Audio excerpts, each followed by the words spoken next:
From stories across the world to stories here at home, this is the National News Broadcast. A very good evening to you. I'm Nitya De Oliveira. Good evening, I'm Clifford Richards. First of all, we take a look at the headlines. Sri Lanka is to receive an interim compensation of 720 million rupees for damages caused as a result of the burnt-out vessel. The president says COVID-19 inoculation on 13 million Sri Lankans is scheduled to be completed within the next 3 months. The number of corona-infected patients identified daily in the country has declined for the second day. Now, in your top story this evening, the relevant insurance companies have agreed to pay 720 million rupees as preliminary interim compensation for the damages sustained as a result of the fire at the MV Express Pearl ship. Now, this is an outcome of discussions conducted on receiving compensation. It has been estimated that $40 million of preliminary intermediate compensation are to be provided for damages caused due to the fire. The fact has been informed to the insurance company representing the shipping line by the Attorney General. Meanwhile, it has also been reported that the cargo transportation ship MSC Messina, which caught fire in the Sri Lankan Sea territory, is currently being moved away by the local maritime boundary. Navy spokesman Captain Indika De Silva said that the ill-fated vessel is being towed by tugboats to Singapore. President Gotabaya Rajapaksa says that immunizing of 13 million Sri Lankans under the COVID immunization program will be completed by the end of September this year. He made these remarks delivering a special statement to the nation yesterday. President Gotabaya Rajapaksa said by the end of September this year, it would be possible to inoculate around 13 million people. Accordingly, everybody over the ages of 30 years could be vaccinated during this period. It is an extremely conducive situation. The president further said that the major request of more than 6.9 million people who have voted for him was to consolidate national security and stabilize the country. He added that due to the many incorrect decisions taken by the previous government, our intelligence divisions weakened. Our defense units have been subjected to many challenges and insults in the face of the international community. Even incidents of forceful acquisition of sacred places have been reported. The president further said that terrorism that had ended in the year 2009 re-emerged in a more dangerous outlook by the end of the previous regime. The president added by now that they have achieved an enormous progress with regard to national security. Intelligence divisions that had remained dormant have once again been reorganized. The president and the present government has also been able to re-implement defense plans which have been neglected during the previous regimes. The president further said that the present government has also successfully confronted the underworld, which has remained a source of immense threat to the national interest in the recent past. An environment has been created for every citizen, disregarding their religious or ethnic identity, to lead a respectable life without any harassment. A peaceful surrounding has been created by protecting the cultural heritage. The president added that Sri Lankan people should no longer be afraid of fears of losing the national sovereignty. No force will be allowed to meddle in the internal affairs of the country.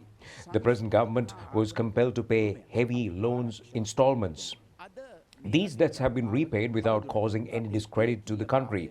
It is the responsibility of the present government not to leave any room for the creation of a foreign exchange crisis. Accordingly, the government was compelled to take stringent measures to control the importation of non-essential luxury items. The president has added that it is a matter of regret to find people not being adequately updated on the real benefits on the development activities during a period of pandemic. The president's address to the nation further points out that the government policies have paved the way for the revival of the local agricultural industry as well.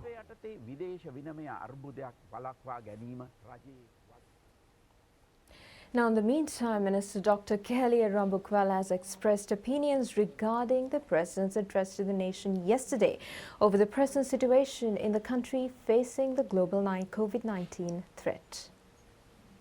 Minister Dr. Kehalia Rambukwala said that it is customary for a president of a country to address the nation from time to time. The minister added that the president has anticipated through his speech on the formation of a sensitive program for the people tormented by the economic and social pressures in the face of the COVID-19 pandemic.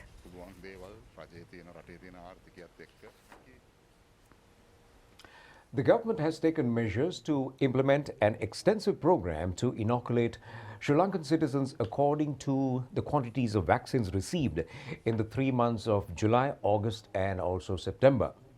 The Government Medical Officers Association says that a vaccination center will be established in every major hospital in the island in order to expedite the process of inoculating persons over the ages of 60 years with effect from next Monday. The number of daily detections of the COVID-19 patients in the country has further declined. Only 1,876 patients have been reported in the island yesterday. 1,086 patients have been identified in the island today. This was the second instance of recording less than 2,000 infected persons since 8th of May this year. Meanwhile, Secretary of the Government Veterinary Medical Officers Association, Dr. Nuwan Hewagamage, says that not a single research has confirmed that the coronavirus can be spread from animals to humans. Director General of the Health Services has confirmed today 43 more COVID-related deaths occurred yesterday. A group of detainees, meanwhile, at the Kandy Old Prison climbed onto the roof of the building and engaged in a protest. They have demanded the conduct of appropriate PCR tests on prisoners. Deputy Director General of Health Services Dr. Hemantha Herath, clarifying further on the current COVID-19 immunization program, has pointed out the need to receive the COVID vaccination in order to prevent an increase in COVID-19 affliction and also COVID-19 related deaths.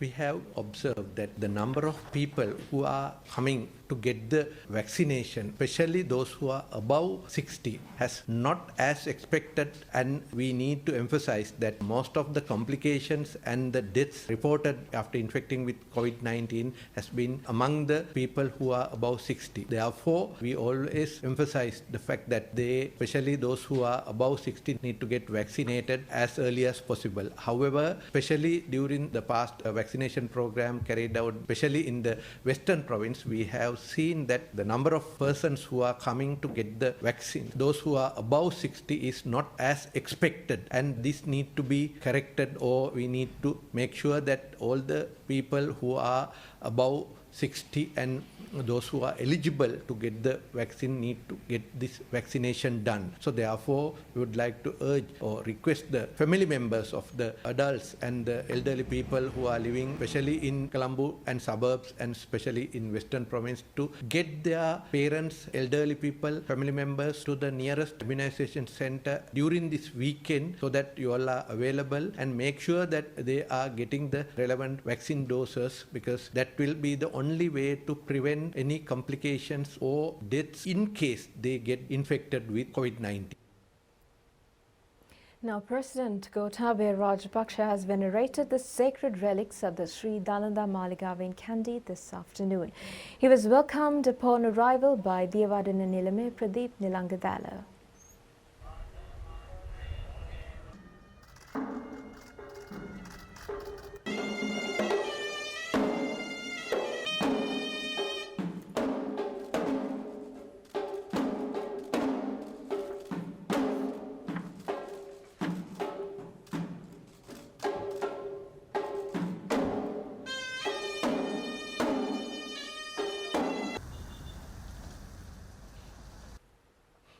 Thereafter, he visited the Malvathu Vihara and met Mahanaik of the Malvathu chapter, Most Venerable Tibbatu Ave Sri Sumangala Thera.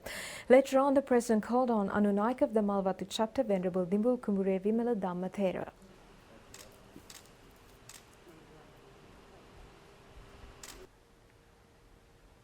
The President has also inspected the construction of a Sanghavasa by the Sri Lankan Navy. The President also met Anunaik of the Malvathu chapter, Venerable Niyanguda Vijita Siri Thera.